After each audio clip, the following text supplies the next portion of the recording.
Eight-time major championship winner Tom Watson has spent 50 years studying and playing the game. Now, for the first and only time, he shares with you his most valuable lessons. Hi, I'm Tom Watson. Join me for Lessons of a Lifetime. Let's talk about aim and alignment. When we talk about aim, we're talking about where we want the ball to start off on. When we talk about alignment, we're talking about how our body is positioned to that aim line. Now this aim line right here is positioned directly at that hole. And this is a parallel line right here, which is parallel to that line.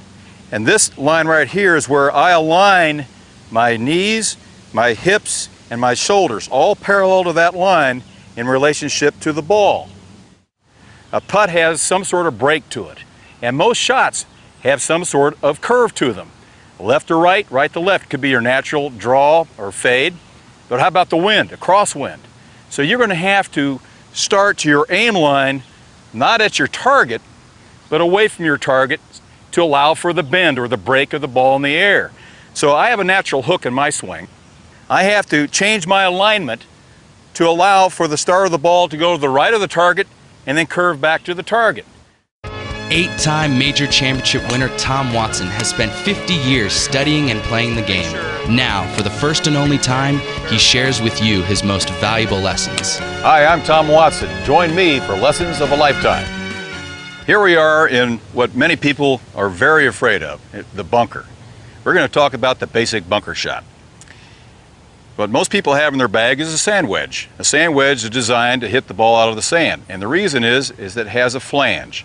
The flange actually is higher in the back of the club than the leading edge.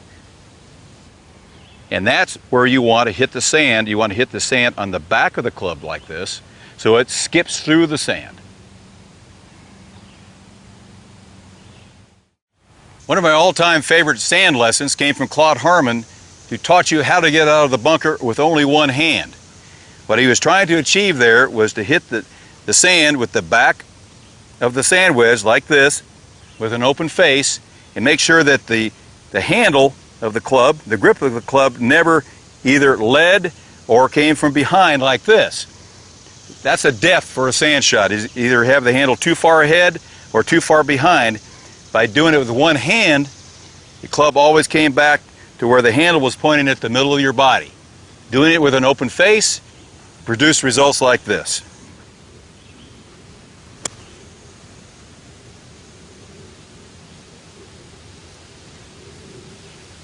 And you can do it too.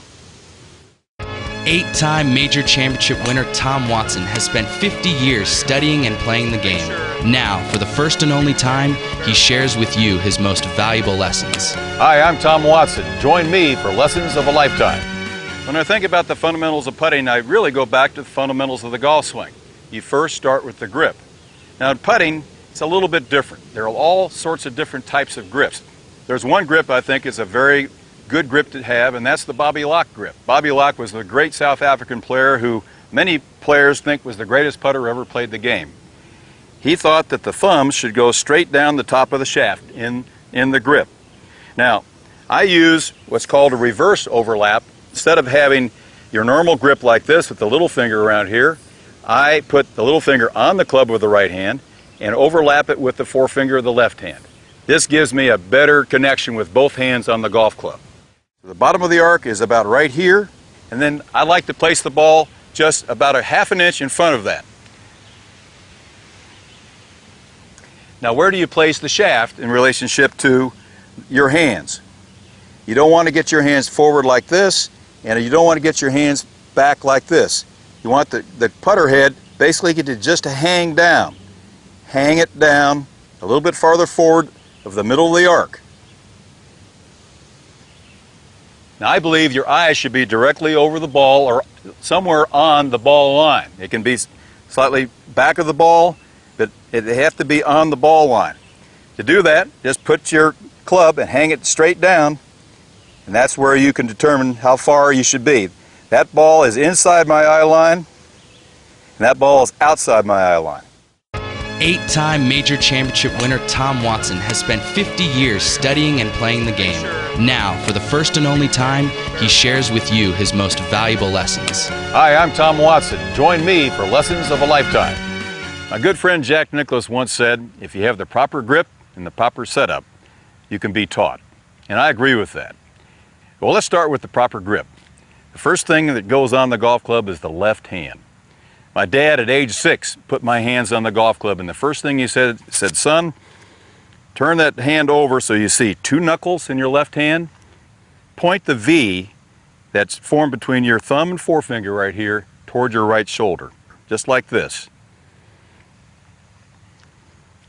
The left thumb goes down the right center of the shaft. With the pad of the right thumb over the left thumb, the right thumb to the left of the shaft, the V just to the right of my chin. One last thing. I like to put just a little bit of a gap between the forefinger and the middle finger right here to cradle the golf club. Now that is the proper grip like that, and let's see how it works.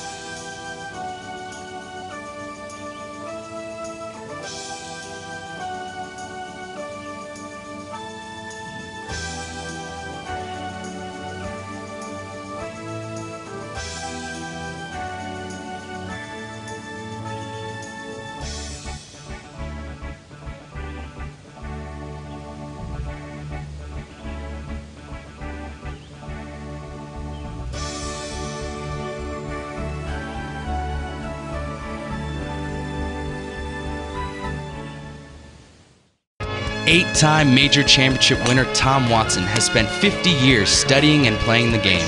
Now, for the first and only time, he shares with you his most valuable lessons. Hi, I'm Tom Watson. Join me for Lessons of a Lifetime.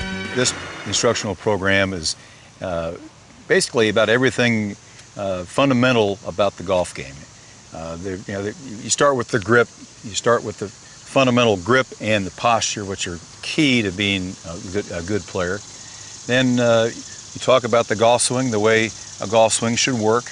Then you add uphill lies and downhill lies, bunker game, chipping, putting, and that's basically that's the parts of the golf game. It takes lessons from all the way back from my father, and Paul Weiler, the pro at the Kansas City Country Club, to Stan Thirst, my great friend and mentor, when I met him at first at 11 years old.